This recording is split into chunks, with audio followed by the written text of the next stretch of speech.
Bien, bonsoir à tous et bienvenue à cette troisième soirée du nouveau cycle de l'Observatoire de la modernité consacré à la société liquide, à la fois au diagnostic de société liquide et aux différentes réponses que l'on peut apporter dans différents domaines, tant de la pensée que de l'action, à ce diagnostic de Zygmunt Bauman, sur lequel nous reviendrons, je crois, en passant ce soir.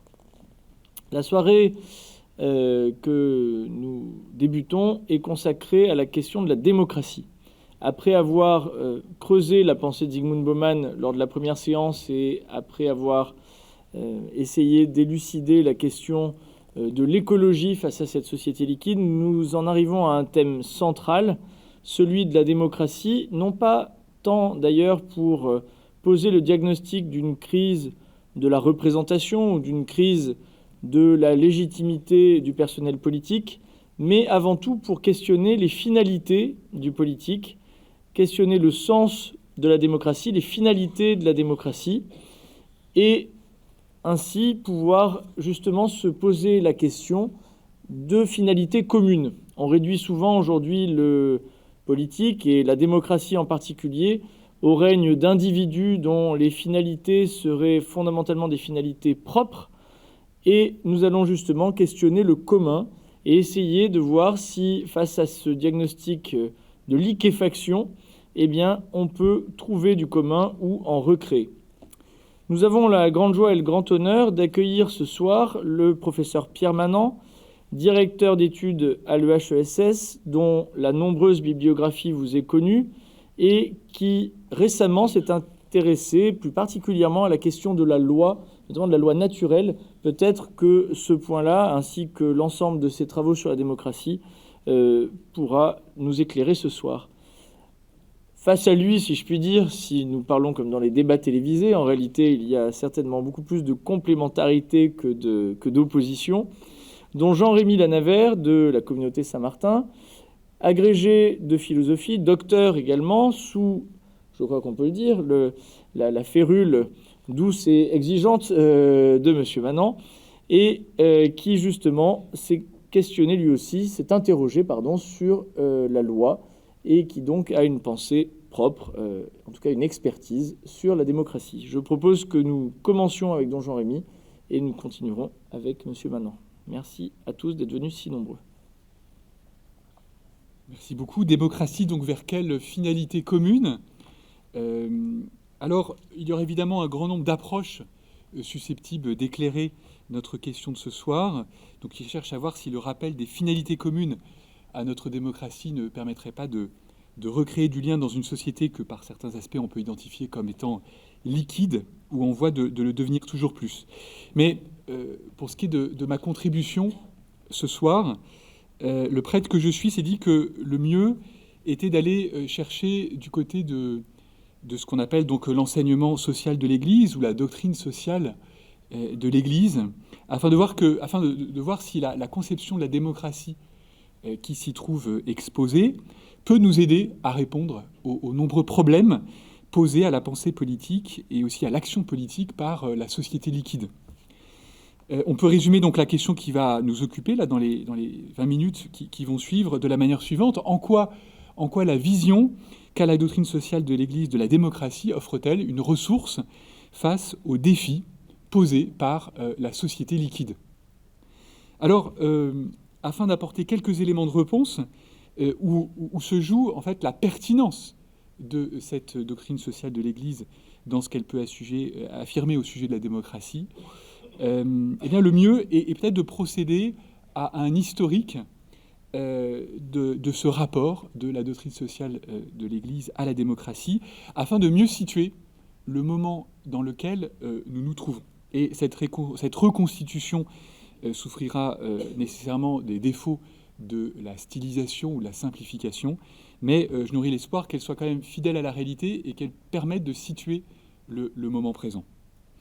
Alors, il est ainsi envisageable de repérer 3 périodes dans la constitution progressive de ce discours de l'enseignement social de l'Église catholique s'agissant de la démocratie. La première période, qui court de la fin du XIXe siècle jusqu'aux années 1960, voit l'Église catholique déployer des efforts considérables pour élaborer une vision de la démocratie qui soit compatible avec ses propres principes philosophiques et qui, pour cela, vision de la démocratie qui soit détachée de l'idéologie dans laquelle la démocratie naît, ou en tout cas la modernité politique naît à la fin du XVIIIe siècle. La deuxième période commence avec les années 1960-1970, durant lesquelles se conclut ce qu'on pourrait appeler l'alliance objective entre démocratie politique et relativisme éthique, alliance qui oblige, par contraste, l'Église catholique à produire un corpus de doctrine sur la démocratie qui détache la démocratie conceptuellement de ce partenariat qu'elle a noué dans les faits avec le relativisme. Et le troisième moment, c'est celui dans lequel nous venons d'entrer, c'est celui où la doctrine sociale de l'Église fait face à une démocratie, où la démocratie tend à s'identifier à un individualisme anthropologique et social, et donc ça contraint la doctrine sociale à enrichir son propre discours, et c'est là que nous rejoignons le thème de ce soir, le thème des rapports entre démocratie et société liquide, et thème qui met en relation une donnée d'ordre politique, la démocratie, avec une donnée sociale, à savoir le caractère plus ou moins liquide de la société. Afin de mieux situer donc notre tâche présente, commençons donc par le rappel des deux premières étapes, et ensuite l'examen de la troisième dans laquelle nous sommes, et qui en fait vient de commencer. Le premier acte, donc, c'est un acte durant lequel le magistère de la doctrine sociale de l'Église porte un regard politique sur la démocratie.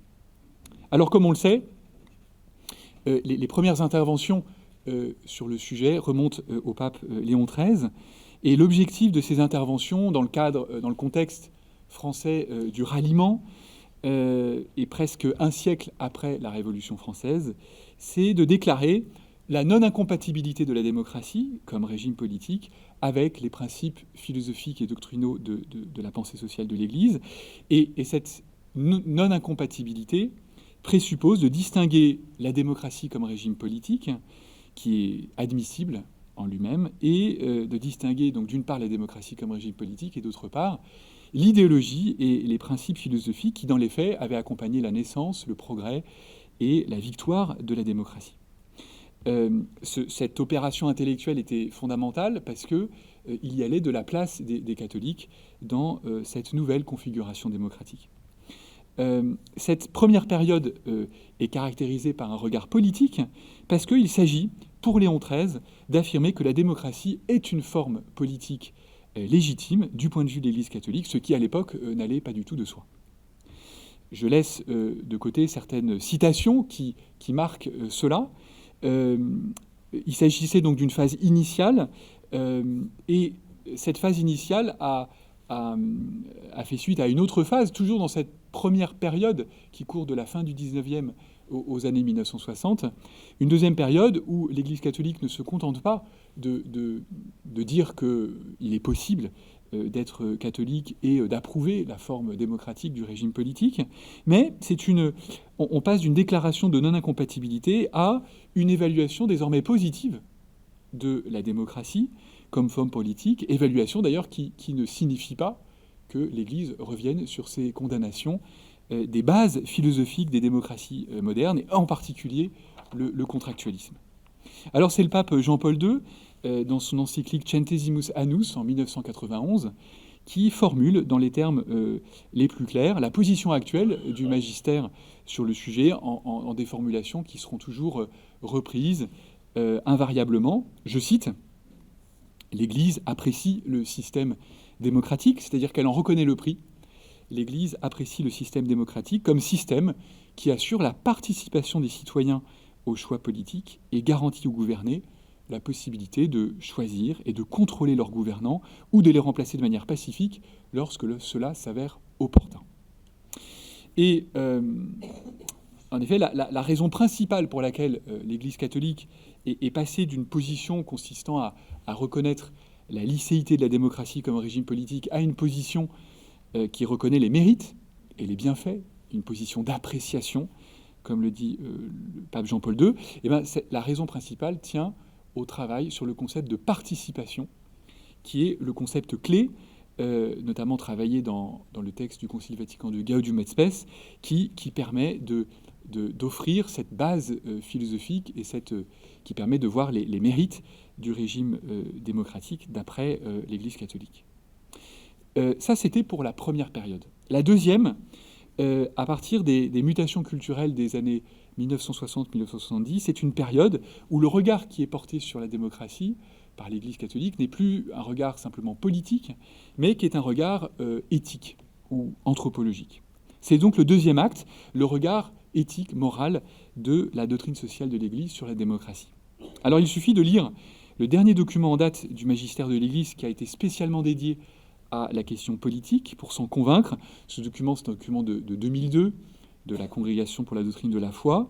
Et c'est vrai que ce qui se trouve désormais au centre de l'attention pour l'Église, dans le regard qu'elle porte sur la démocratie, ça n'est plus une théorie politique, c'est les théories éthiques qui inspirent les démocraties libérales. Je cite ce texte donc de 2002. « On constate aujourd'hui un certain relativisme culturel qui se manifeste de manière évidente en érigeant en théorie et en défendant le pluralisme éthique, qui est la preuve de la dissolution de la raison et des principes de la loi morale naturelle. Dans la ligne de cette tendance, il n'est malheureusement pas rare de rencontrer dans les déclarations publiques des assertions qui soutiennent qu'un tel pluralisme éthique est la condition de la démocratie. Or, pour l'Église, ce qui est une condition de la démocratie, ça n'est pas la mise sur un même pied d'égalité de toutes les conceptions du bien de la vie et de l'homme, mais à l'inverse, la sanctuarisation de certaines vérités morales sur lesquelles la vie commune peut se fonder. Et le document se poursuit de la manière suivante. Si les chrétiens sont tenus de reconnaître la légitime multiplicité et diversité des options temporelles que garantit et que ménage de manière privilégiée la forme démocratique du régime, eh bien, les chrétiens sont également appelés à s'opposer à une conception du pluralisme marquée par le relativisme moral, qui est nuisible pour la vie démocratique elle-même, celle-ci ayant besoin de fondements vrais et solides, c'est-à-dire de principes éthiques qui, en raison de leur nature et de leur rôle de fondement de la vie sociale, ne sont pas négociables. Donc autant dans la première période, le sens des interventions était de montrer que la démocratie était dissociable comme telle de la philosophie contractualiste qu'il avait portée historiquement, autant ici, le but est de montrer que la démocratie comme régime politique n'est pas d'elle-même relativiste, la preuve c'est qu'elle ne l'a pas toujours été, et que la liberté politique ne signifie pas pour autant la liberté de créer ses valeurs morales de manière arbitraire. Mais une autre étape, et c'est la troisième qui vient de commencer, une autre étape advient pour la doctrine sociale de l'Église, avec donc l'apparition de tous ces phénomènes sociaux dont le nom de société liquide peut être un résumé, phénomènes sociaux qui peuvent avoir un lien avec le relativisme moral, mais qui ne se réduisent pas du tout à cela, pour la bonne raison que désormais on a une problématique qui n'est pas éthique, mais qui est proprement sociale. Et donc c'est ce troisième acte, c'est le regard non plus simplement politique ou éthique, mais social de la doctrine sociale de l'Église sur la démocratie. Alors, du point de vue de la trajectoire historique, il est intéressant de voir que l'acte de naissance de la doctrine sociale de l'Église sous sa forme moderne, ce ne sont pas les textes de Léon XIII qui portent sur la démocratie, mais c'est son texte fameux, Rerum Novarum, qui portait sur ce qu'on appelait à l'époque la question sociale. Et cette question sociale, à l'époque, c'était la question ouvrière. La doctrine sociale de l'Église, dans sa forme moderne, est donc apparue en se confrontant à une réalité qui est de nature sociale. Comment Léon XIII pose-t-il le problème? Et c'est intéressant de voir comment il le pose pour mettre ça en contraste avec la manière qu'a aujourd'hui le pape François de poser cette question sociale. Le mieux, c'est de citer Léon XIII dans Rerum Novarum. L'industrie s'est développée et ses méthodes se sont complètement renouvelées. Nous sommes donc en 1891. Les rapports entre patrons et ouvriers se sont modifiés. La richesse a afflué entre les mains d'un petit nombre et la multitude a été laissée dans l'indigence. Le problème n'est pas aisé à résoudre, ni exempt de péril. Il est difficile en effet de préciser avec justesse les droits et les devoirs qui règlent les relations des riches et des prolétaires, des capitalistes et des travailleurs. L'analyse donnée ici de la question sociale se fait dans les termes classiques et pour ainsi dire éternels de la relation entre les riches et les pauvres. La question sociale était donc celle de la juste relation à établir au sein de la société entre les riches et les pauvres. Mais dans quels termes la doctrine sociale de l'Église pose-t-elle aujourd'hui cette même question sociale ou cette question sociale? De ce point de vue-là, je voulais revenir sur un texte du pape François, qui était sa première exhortation apostolique en 2013, Evangelii Gaudium, dans laquelle il a un passage sur ce qu'il appelle l'économie de l'exclusion, dans laquelle, je cite, « de grandes masses de population se voient exclues et marginalisées, sans travail, sans perspective, sans voie de sortie ». Et il écrit ceci. « Il ne s'agit plus simplement, avec ce phénomène d'une économie de l'exclusion, du phénomène de l'exploitation et de l'oppression, qui était la problématique classique, pour ainsi dire, de Léon XIII. Mais, toujours le pape François, il s'agit de quelque chose de nouveau. Avec l'exclusion est touchée, dans sa racine même, l'appartenance à la société dans laquelle on vit, du moment qu'en elle, on ne se situe plus dans les bas-fonds, dans la périphérie ou sans pouvoir, mais dans laquelle on se situe en dehors. Les exclus ne sont pas des exploités, mais ce sont des déchets, des restes. » Le pape François exprime donc ici sa prise de conscience que nous sommes entrés dans une nouvelle phase de la question sociale, laquelle a changé de forme par rapport à sa forme classique. Dorénavant, c'est plus l'opposition entre les riches et les pauvres à l'intérieur d'une même société qui est au centre de l'attention. Dorénavant, c'est l'existence sociale elle-même qui est devenue problématique. La question sociale n'est plus la question posée par un problème qui affecte la société, le problème de la lutte des classes, mais c'est la question du caractère problématique de la société en tant que telle. Devant tant de signes de désocialisation, y a-t-il même encore une société, et non pas simplement une société unie? Et ça, c'est la première raison du renouvellement de la question sociale aujourd'hui. C'est ce phénomène de l'exclusion, de la dissociété, de la désinscription sociale, et qui est un des sens, une des réalités que recouvre l'expression de société liquide, qui est une liquidation de la société. La question sociale s'est donc radicalisée, jusqu'à atteindre non pas tant ici aux fondements éthiques de la politique, mais aux fondements sociaux de la vie commune. Le pape François est revenu à plusieurs reprises sur ce sujet, comme par exemple dans son discours devant le Parlement européen en 2014, dans lequel il disait ceci: « Il y a en effet aujourd'hui la tendance à une revendication toujours plus grande des droits individuels, je suis tenté de dire individualiste, qui cache une conception de la personne humaine détachée de tout contexte social et anthropologique, presque comme une monade, toujours plus insensible aux autres monades présentes autour de soi. Au concept de droit, celui aussi essentiel et complémentaire de devoir ne semble plus associé, de sorte qu'on finit par affirmer les droits individuels sans tenir compte que tout être humain est lié à un contexte social, dans lequel ses droits et devoirs sont connexes à ceux des autres et au bien commun de la société elle-même. Par conséquent, je considère qu'il est plus que jamais vital d'approfondir aujourd'hui une culture des droits humains qui puisse sagement relier la dimension personnelle à celle de bien commun, de ce nous tous, formés d'individus, de familles et de groupes intermédiaires qui s'unissent en communauté sociale. Ça, je dirais que c'est la deuxième raison du renouvellement de la question sociale. C'est plus simplement l'exclusion, c'est l'individualisme des droits, où ce sont les droits humains qui se retournent contre la société. C'est une société qui est liquide désormais parce qu'elle est uniquement contractuelle, provisoire, conditionnelle, chaque individu pouvant à sa guise revisiter tous ses droits, son bouquet de droits à tout instant. Et puis une autre d'intervention du pape François est frappante, et ce sera le troisième facteur du renouvellement de la question sociale. Cette dernière intervention, c'est une intervention en janvier dernier, au Chili, dans laquelle, c'est ça qui est intéressant, il cite Zygmunt Bauman. Je cite: « Dans cette société liquide », et il fait référence à Bauman, ou légère, là il fait référence à Lipovetsky, comme ont voulu la qualifier certains penseurs, sont en train de disparaître les points de repère à partir desquels les personnes peuvent se construire individuellement et socialement.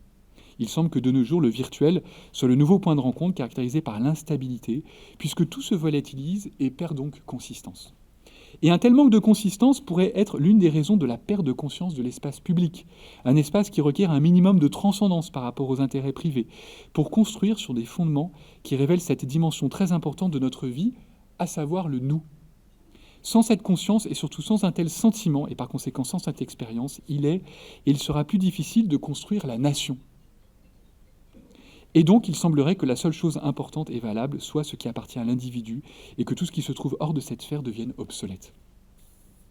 C'est donc le troisième facteur de renouvellement, après l'exclusion, après l'individualisme, c'est cette perte du nous, cette privatisation, cette perte du commun. Et dans ces conditions, la tâche revient actuellement au magistère social de l'Église, une tâche de renouveler en réalité son approche de la démocratie et de faire ce qu'elle a fait par le passé, alors que pour certains, la vision de la société qu'implique la démocratie aujourd'hui est celle d'une société qui, au sens propre, n'existe pas, puisque n'existent que des individus propriétaires d'eux-mêmes et de leurs droits. Eh bien, la doctrine sociale de l'Église défend une vision de la démocratie dans laquelle le peuple, et s'il est question de démocratie, il est question d'un peuple, a une véritable consistance sociale. Alors il y aurait plusieurs ressources à l'intérieur de la doctrine sociale pour développer cette troisième phase. Parmi ces ressources, il y a bien sûr la catégorie de peuple chez le pape François, il y a le principe de solidarité, un principe fondateur, enfin un des fondements de la doctrine sociale de l'Église. Il y a ce potentiel de la notion de participation. Il y aura aussi tout ce que dit la doctrine sociale sur les rapports entre droits et devoirs. Mais on voit que dans cette troisième phase, il y a encore beaucoup à écrire, beaucoup à faire.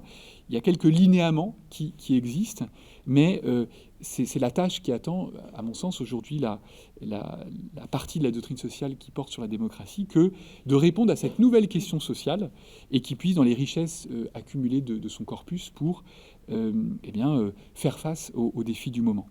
Alors en conclusion, cette troisième phase de la doctrine sociale, au début de laquelle nous nous trouvons, permettra à l'Église catholique, afin de répondre à cette question de la finalité commune de la démocratie, de poser au préalable la question de savoir sur quel fondement commun se bâtit une démocratie. La réponse habituelle de l'Église, s'agissant de la finalité, c'est la réponse du bien commun. On le sait, la finalité de toute autorité politique, c'est le bien commun. Le problème, c'est que cette notion de bien commun est aujourd'hui doublement discréditée. D'abord, parce que c'est un bien, et que de bien, il ne peut y avoir que privé. Et d'autre part, parce que c'est un bien qui est commun, et de commun, il n'existe plus beaucoup. Donc, dans la phase précédente, dans ce regard moral et éthique, l'accent était mis sur le bien. Je pense qu'aujourd'hui, l'accent est à mettre sur le commun, comme finalité, mais aussi comme fondement. La question du moment est donc tout autant la démocratie, quelle finalité commune, que la question suivante, la démocratie à partir de quelle société commune. Et je vous remercie. Merci. Mon propos va certainement faire écho à plusieurs des notions que le père Jean-Rémy vient de souligner, la participation et le commun. Nous posons la question quelle finalité pour la démocratie, en supposant en somme que la démocratie existe comme telle. En fait, si l'on prend une vue cavalière de 1 siècle et demi ou 2 siècles de notre histoire, on observe que dans la dernière période, la démocratie, ce que nous appelons ainsi, a radicalement changé de sens. Dans sa période classique, le grand moment des conquêtes de la démocratie ou le grand moment de la République, l'extension des droits individuels ou l'extension des droits était inséparable de la formation d'une communauté plus inclusive, plus unie, plus participante en quelque sorte. L'extension des droits individuels était inséparable d'un commun plus commun d'une certaine façon. Prenez l'extension du suffrage, l'avancée vers le suffrage universel, puis le suffrage féminin. Tout cela signifie des possibilités de participation nouvelles, ouvertes aux sociétaires. Lors du mouvement des droits civiques aux États-Unis, nous avons eu exactement le même phénomène, sous une forme particulièrement, je dirais, à la fois dramatique et émouvante, où l'extension des droits était une extension à la possibilité de participer à la vie commune, à la fois de participer à l'éducation commune et à la vie politique et vie sociale commune. Or, aujourd'hui, la démocratie a, je dirais, changé de sens, ou plus précisément, elle se réduit à la moitié de son sens originel. En effet, toute l'énergie du mouvement social aujourd'hui, cela a déjà été souligné par Jean-Rémy, toute l'énergie du mouvement social se concentre sur l'extension des droits individuels, mais qui ne sont plus maintenant des droits à la participation, comme étaient les droits dont j'ai parlé à l'instant, le droit de suffrage par exemple, ou le droit à former des syndicats, Donc, non plus une extension des droits à la participation, mais une extension des droits de l'individu comme tel, de l'individu privé, et avec un accent particulier, non seulement sur la vie privée, mais si j'ose dire, sur le plus privé de la vie privée, sur l'intime lui-même. Et donc, toute l'énergie investie, ou en quelque sorte, qui retentit dans le mot démocratie, s'est déplacée d'un commun qui était inséparable d'une extension des droits, mais d'un commun qui visait un commun plus compréhensif, plus profond, plus accompli. Elle s'est déplacée, cette énergie sociale que résume le mot démocratie, elle s'est concentrée dans une extension des droits qui est indifférente au commun, qui d'une certaine façon tourne le dos au commun puisque elle concentre toute l'attention et toute la légitimité sur la particularité de l'individu. C'est sa particularité dans ce qu'elle a de plus intime que l'individu entend placer sous la lumière publique et faire reconnaître par l'institution publique. Et évidemment, quelles que soient les intentions de cet individu qui réclame ses droits, aussi citoyenne soit-elle, eh bien, dès lors que le mouvement social concentre son énergie sur ce point, eh bien, ce mouvement obscurcit nécessairement le commun et le délégitime en jetant la lumière sur l'intime, le privé et l'individuel. La lumière et la légitimité, elle nécessairement obscurcit le commun et le délégitime. Alors quand on dit le commun, on pense évidemment au peuple, à la nation, mais le commun, ce n'est pas simplement le peuple, la nation, la cité. On concentre l'analyse sur le dépérissement du prestige de la nation, qui, en effet, est un fait majeur de notre temps, discrédit de la nation qui a beaucoup de causes, les guerres du XXe siècle, la Shoah et l'impression que l'on retire d'une vue de l'histoire, de la vue de l'histoire récente, où l'on a l'impression que tous les malheurs du siècle passé résultent du nationalisme des nations. Mais le commun, ce n'est pas seulement la nation, et l'affaiblissement du commun, ce n'est pas simplement l'affaiblissement des nations. Toutes les forces et instances associantes, aujourd'hui, parmi nous, sont exsangues. Non seulement la nation, mais les classes sociales et les institutions qui étaient censées les représenter, par exemple les syndicats, on le voit bien aujourd'hui, la famille, l'école, avec les points d'interrogation et les recompositions qu'elles occasionnent, la classe et ses représentants syndicaux, on voit aujourd'hui à quel point ils sont effondrés. On le voit aujourd'hui avec ce mouvement qui bouleverse la France, qui, pour la première fois depuis des siècles, n'a plus aucune base syndicale et, pour ainsi dire, n'a plus de base associative. C'est un mouvement éruptif, erratique, mais c'est ainsi qu'aujourd'hui, la société liquide manifeste ses besoins, ses colères, ses émotions. Mais la famille, l'école, toutes les réformes législatives que nous avons vues, toutes les réformes des institutions vont dans la même direction. Les nouvelles lois, les nouveaux droits tendent à ôter aux institutions ce qui leur donnait un contenu et un sens propre, une finalité spécifique. Cette recomposition des institutions, cette redéfinition des institutions, on voit bien quel est le principe commun qui les entraîne, qui les meut, qui les régit. Le but de ces redéfinitions, ce n'est pas de supprimer ces institutions, c'est de les redéfinir de manière à garantir, à l'intérieur de la vie des institutions, la souveraineté des droits individuels. Mais évidemment, cette recomposition tend à gravement mettre en question l'intégrité même de l'institution.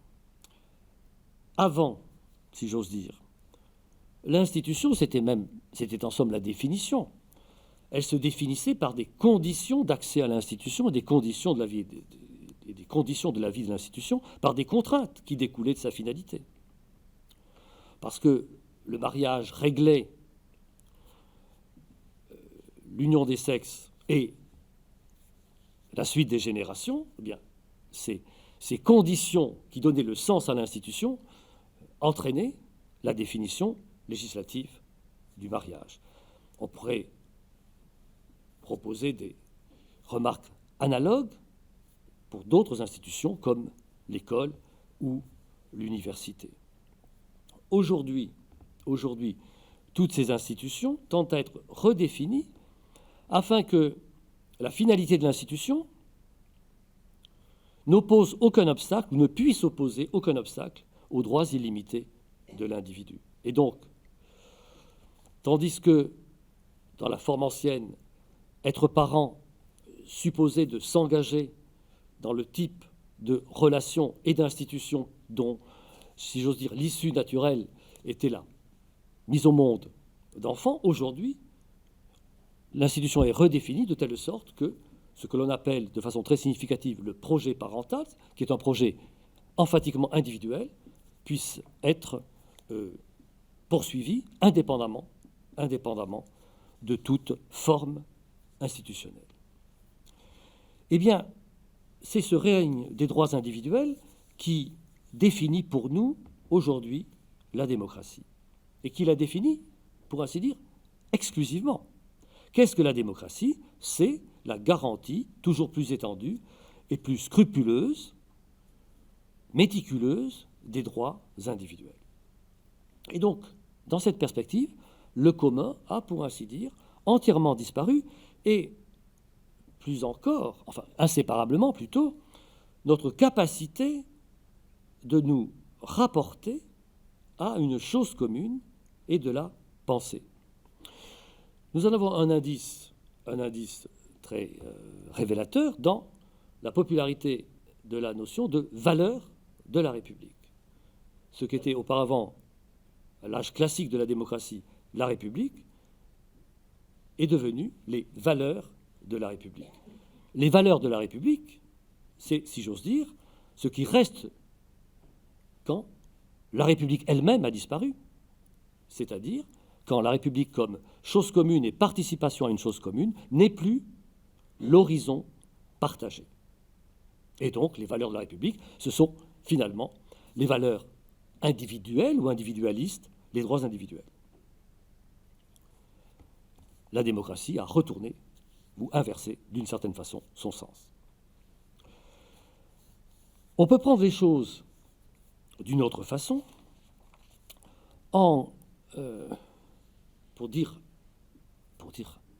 pour essayer de dire la même chose, pour essayer de décrire le même phénomène, en regardant le changement de relation, non plus entre le commun et l'individuel, mais entre l'intérieur et l'extérieur aujourd'hui dans le monde humain. Avant, quand je dis avant, je veux dire avant les développements récents, avant cette liquidation, cette liquidité, je ne sais pas, qui nous préoccupe. On regardait le monde humain, on tendait à le regarder, du moins dans nos pays, dans les pays démocratiques, du point de vue d'un citoyen, c'est-à-dire d'un agent actif, d'un agent, spécialement actif en direction de ce corps politique ou du commun du corps politique dont il est membre. Bien sûr, ce point de vue du citoyen n'ignorait pas qu'il y avait d'autres corps politiques, d'autres nations, d'autres peuples organisés politiquement, qu'il fallait nouer des relations avec eux. Il y avait aussi le monde, les relations internationales, et il fallait savoir s'y orienter. Et on prenait aussi en compte quelque chose comme un intérêt de l'humanité. Nous ne l'avons pas découvert à la dernière pluie. Et d'abord, bien sûr, l'intérêt de la paix internationale. Mais enfin, et c'est le point décisif, on était d'abord citoyen, c'est-à-dire agent et actif dans le cadre circonscrit d'un corps politique. Donc, primauté de l'intérieur. Et j'ajoute simplement que la démocratie ou la République est même par excellence ce que l'on pourrait appeler le régime de l'intériorité politique. Parce que qu'est-ce que l'on appelle le gouvernement représentatif? Et nous sommes sous le régime du gouvernement représentatif, de la démocratie représentative. Qu'est-ce qu'un gouvernement représentatif? Sinon l'effort systématique, on peut le dire, méthodique, soutenu, pour que l'instance politique, les gouvernants, traduisent, expriment, prolongent de la manière la plus fidèle la vie intérieure du corps politique considéré. Dans les âges antérieurs à la démocratie, le rapport entre les gouvernants et les corps politiques et les sociétaires était extrêmement lâche, flou. Les princes, les empereurs ignoraient assez largement de quoi leur peuple, qui se disait au pluriel, était formé. Au contraire, la démocratie réclamait la concentration, etc., en quelque sorte, d'une chose commune, d'une intériorité qui soit assez homogène et assez puissante pour pouvoir et vouloir se dire dans le langage politique. Or, que voit-on aujourd'hui? Eh bien, aujourd'hui, comment le regard qui oriente les paroles et les pensées les plus autorisées dans le monde d'aujourd'hui, eh bien, on part de l'extérieur. Et de l'extérieur, le plus extérieur, si j'ose dire, on part de ce qu'on appelle avec émotion le monde, l'humanité. On fait comme s'il y avait un point de vue du monde. Comme s'il y avait un point de vue particulier, un point de vue dont le référent, l'objet, était le monde en tant que tel ou l'humanité en tant que telle. Et bien sûr, un tel point de vue que l'on postule disqualifie et dévalorise immédiatement et radicalement les points de vue qui viennent de l'intérieur des corps politiques circonscrits, les vieilles nations. Et c'est ainsi qu'aujourd'hui, la référence à l'humanité, ou au monde mondialisé, mais la référence à l'humanité, qui n'a pas de contenu politique, parce que l'humanité n'est pas une association politique. L'humanité n'a pas de gouvernement, il n'y a pas de commun politique de l'humanité. Mais la référence à l'humanité, aujourd'hui si prégnante, disqualifie par elle-même tous les corps politiques qui forment l'humanité réelle et qui, en effet, ont un contenu politique. Donc cette notion sans contenu politique de l'humanité disqualifie tous les corps politiques et, à dire vrai, ultimement, toutes les associations qui ont un contenu politique. Et pour donner un exemple, et pour terminer ce bref exposé, je donnerai l'exemple tout récent du Pacte mondial sur les migrations. Texte qui illustre le triomphe de ce point de vue. Si vous prenez, je ne connais que les extraits qui ont été publiés dans les journaux, je ne demande qu'à être corrigé si le texte complet donne d'autres éléments, mais les paragraphes que j'ai pu lire, n'est-ce pas, on voit bien le type de pensée qui s'y déploie. On se place en surplomb de l'humanité prise comme un tout. On constate qu'elle est traversée de mouvements migratoires importants. Et on se demande quelles mesures rendraient ces mouvements migratoires plus fluides et plus aisés. Plus fluides, car le propos est en effet de faciliter la fluidité, et il faudrait se demander, s'interroger sur les rapports entre la fluidité des flux et la liquidité de la société. Alors, face aux réactions, certaines réactions troublées, perplexes devant ce texte, les rédacteurs du pacte ont expliqué qu'il n'est pas contraignant, qu'il ne touche pas à la souveraineté des États et qu'il se borne à des conseils de bon sens auxquels aucune personne bien intentionnée ne saurait trouver à redire. Ne les accusons pas d'hypocrisie, comptons sur leur sincérité, mais ils ne se rendent pas compte que cette simple façon de poser le problème délégitime radicalement les États et les corps politiques, quels qu'ils soient, en tout cas délégitime leur souveraineté, en suspendant au-dessus de l'humanité un impératif catégorique, doté d'une légitimité insurpassable, puisqu'elle découle de la prise en considération de l'humanité tout entière. Impératif, catégorique, de faciliter de toutes les manières possibles les migrations. Les migrations. Dès lors, la cause est entendue, on ne saurait faire des réserves sur ce pacte avec des motifs honorables. Bon. Voyez comment un texte dont les rédacteurs ont le sentiment d'avancer au fond des propositions de bon sens et des propositions bien intentionnées, en réalité, place d'une certaine façon les corps politiques, les peuples, et en général les associations et les choses communes dans lesquelles les hommes essaient d'activer leur humanité devant une tâche impossible, c'est-à-dire qu'il y a au-dessus d'eux un impératif au nom de l'humanité qui n'est gagé sur aucune communauté effective, mais face à laquelle, ou face à cet impératif, eh bien, toute les légitimités des corps politiques réels est en défaut. Et aujourd'hui, et j'en termine là, les associations et les démocraties, les républiques, telles que nous les avons connues, sont devant cette situation de devoir, si j'ose dire, justifier chacune de leurs démarches devant un tribunal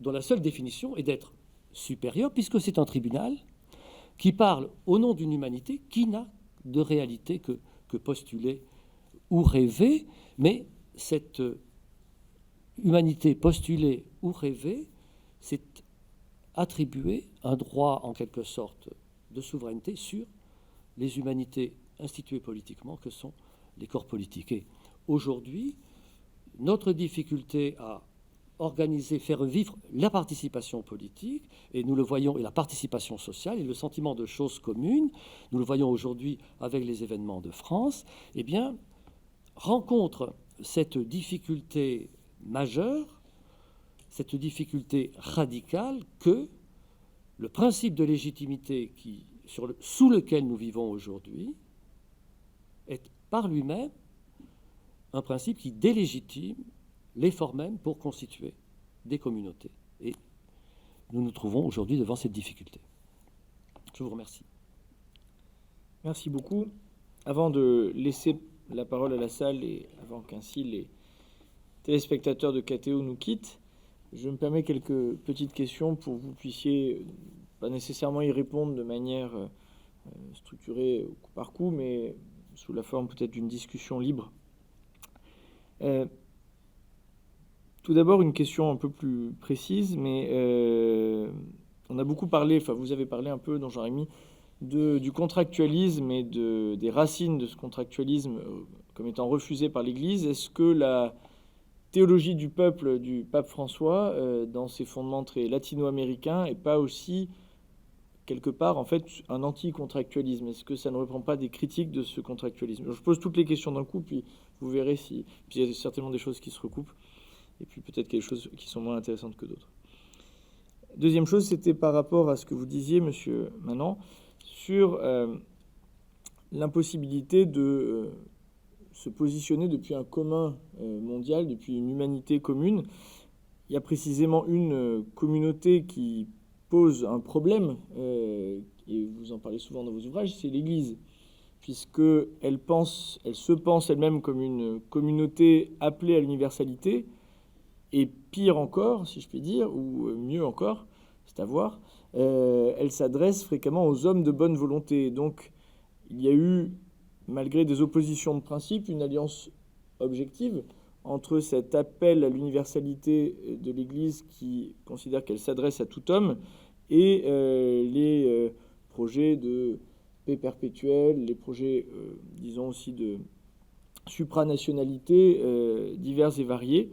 Alors j'aurais voulu savoir comment vous pouvez articuler cette idée de salut à retrouver des corps politiques et cette idée de communauté universelle qui émerge aussi par une opinion publique mondialisée, alors qui est peut-être souvent une chimère, mais malgré tout qui peut exister.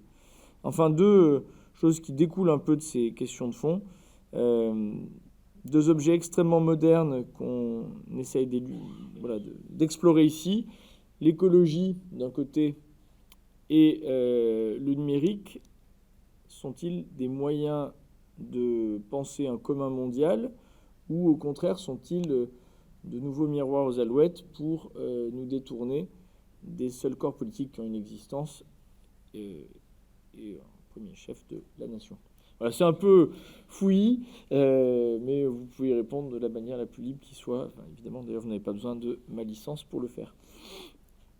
Je veux bien dire une toute petite chose sur une très grande question. Ce que vous avez dit à propos de l'Église, vous avez parfaitement raison. L'Église se définit comme universelle et comme, d'une certaine façon, la seule institution véritablement universelle. Mais l'Église comme institution universelle, ce n'est pas l'humanité rêvée dont je parlais. Parce que l'Église a une réalité ontologique. Un être humain entre dans l'Église en entrant dans le principe vivant de l'Église par le baptême. Donc, l'Église est une opération dont le principe est la charité, qui se déploie par des institutions et par des sacrements. Et donc, l'Église, ce n'est pas une version de l'universel dont le cosmopolitisme contemporain serait aujourd'hui une version de l'universel. L'Église, telle qu'elle se comprend elle-même, c'est la communauté vraiment universelle de tous les hommes appelés au salut, dans la mesure où ils répondent à la proposition de salut. Donc, il y a une action commune de l'Église. C'est cela qui définit l'Église, c'est cette action commune dont le principe est la charité, mue par l'Esprit Saint. Non, je ne dis pas mue par Jean-Rémy, mais j'allais dire que Jean-Rémy en parlerait mieux que moi, mais enfin, par le principe divin. Bon. Je ne veux pas rentrer dans un débat théologique, mais juste... Donc, simplement, et je termine avec ça, simplement, l'humanité au nom duquel on parle aujourd'hui, cette humanité n'a pas d'opération commune, n'a pas de principe commun. Et c'est une différence considérable. Voilà, c'est tout ce que je voulais dire. L'Église se définit aussi comme sacrement de l'unité du genre humain. Et d'ailleurs, par exemple, Benoît XVI a beaucoup vanté une forme de gouvernance mondiale, pensant justement à la tête de l'Église, non pas seulement comme chef des croyants, enfin, l'expression de chef est le Christ, mais aussi comme se mettant au service d'une prise de conscience de l'humanité, comme devant cheminer vers son unité et vers un bien collectif. Alors, on peut considérer peut-être que c'est un dévoiement, mais malgré tout, il y a un problème de philosophie, au sens philosophique, à mon sens, derrière cette double considération de l'Église. Alors, je ne sais pas du tout si... Il faut quand même préciser qu'on ne parle pas de deux biens communs identiques, c'est-à-dire qu'avec l'Église, on est quand même dans une réalité d'ordre spirituel, c'est-à-dire que s'il n'existe pas de bien commun politique mondial ou commun à l'humanité, à la limite, l'Église ne se situe pas à ce plan. C'est-à-dire qu'elle se situe au plan d'un bien commun qui est un bien spirituel. Donc c'est pour ça que la distinction des pouvoirs ici est très importante. Parce qu'on peut très bien imaginer un bien commun spirituel universel cohabitant avec des biens communs temporels politiques particuliers. Oui, mais sa doctrine sociale est universelle. Elle est universelle, mais c'est elle ne prétend pas appliquer son propre mode de fonctionnement aux sociétés civiles. C'est-à-dire que sa doctrine sociale, précisément, c'est sa doctrine qui porte sur les sociétés. C'est pas son ecclésiologie. Enfin, ce sont deux choses distinctes. Et donc, de ce point de vue-là, ça permet de faire un lien aussi avec la question sur le pape François, au sens où ce qu'on connaît du pape François sur la théologie du pape, c'est précisément un discours théologique qui porte plus spécifiquement sur l'Église et dont on attend de voir un peu quelles sont les applications dans l'ordre temporel, mais les choses sont quand même bien distinguées. Et donc, bien sûr que aussi le pape Benoît XVI a parlé de cette autorité politique mondiale. Mais d'ailleurs, dans le paragraphe dans lequel il en parle dans l'encyclique Caritas in Veritate, c'est un paragraphe où il est question des Nations Unies. Donc c'est un... Je ne crois pas que pour autant, il faille en conclure l'idée que, parce que l'Église est universelle, elle attend d'avoir en face d'elle une entité politique qui le soit aussi. Ce que je n'ai pas tout à fait dit. Non, mais... D'ailleurs, en général, c'est mal entendu avec les instances politiques qui se voulaient universelles, d'où c'est démêlé avec l'Empire. Mais juste un complément, les associations politiques, aux yeux de l'Église, sont des associations naturelles, et l'ordre naturel des choses suggère à partir de l'expérience humaine, suggère que des communautés limitées sont bien mieux adaptées au gouvernement de soi que une communauté mondiale dont, je dirais, une sagesse qui ne se limite pas à l'Église, une sagesse politique assez largement répandue, a jugé qu'un gouvernement mondial serait nécessairement par lui-même un gouvernement tyrannique, puisqu'il aurait sous sa main l'ensemble de l'humanité, sans aucune possibilité pour quiconque d'échapper à ce pouvoir mondial. Donc le principe de subsidiarité, en somme, comme aussi fondamental dans la doctrine sociale. Alors, avant qu'on laisse la parole à la salle, peut-être en un mot final, quelles sont vos perspectives, c'est très, très général, mais sur l'Europe? Vous savez que, évidemment, la question européenne va revenir sur le devant de la scène incessamment sous peu. Et vous avez, Pierre Manant notamment, beaucoup travaillé sur cette question aussi pour poser la question de savoir si c'est un corps politique nouveau ou s'il s'agit d'un objet indéterminé qui se veut une étape vers justement une humanité qui se pense comme un corps politique ou en tout cas comme la fin des corps politiques dans son unification finale. Alors est-ce que, à vos yeux, le débat européen s'oriente plutôt dans une direction ou dans une autre? Enfin, dans l'une ou l'autre de ces deux directions. Je ne sais pas dans quelle direction il va s'orienter. Simplement, je crois en effet que si l'on conçoit l'Europe comme une étape intermédiaire dans l'unification de l'humanité, eh bien, nous n'obtiendrons rien de satisfaisant. En revanche, si nous avons une vue politique des choses, si nous voyons l'Europe comme, je dirais, l'espace commun des nations européennes, qui ne voudront pas se dissoudre dans quelque chose qui serait une nation européenne, mais qui serait un horizon de vie commune, si nous préservons les vies nationales et les politiques nationales, si nous préservons une suffisante indépendance des diverses nations de l'Europe, et si celles-ci, dans leur indépendance, préservent suffisamment d'amitié entre elles, et entreprennent suffisamment d'actions communes, alors l'idée européenne et l'idée nationale trouveront autant de réconciliation que les choses humaines peuvent nous le faire espérer. Autrement, nous nous engageons dans une voie, dans une utopie sans issue. Merci beaucoup à tous les téléspectateurs de KTO et à vous tous ici présents d'avoir assisté à cette soirée. Rendez-vous en février pour la prochaine rencontre de l'Observatoire de la modernité autour de la démocratie à nouveau, mais cette fois-ci vue davantage sous ses différentes formes, autour de deux personnalités qui reprennent plus ou moins quand même le même binôme que ce soir, Marcel Gauchet d'un côté et de l'autre le père Augustin Bourg du diocèse de Paris, justement, encore une fois, pour essayer de tenir ensemble ce regard théologique et le regard philosophique. Merci beaucoup à tous les deux et merci à vous tous.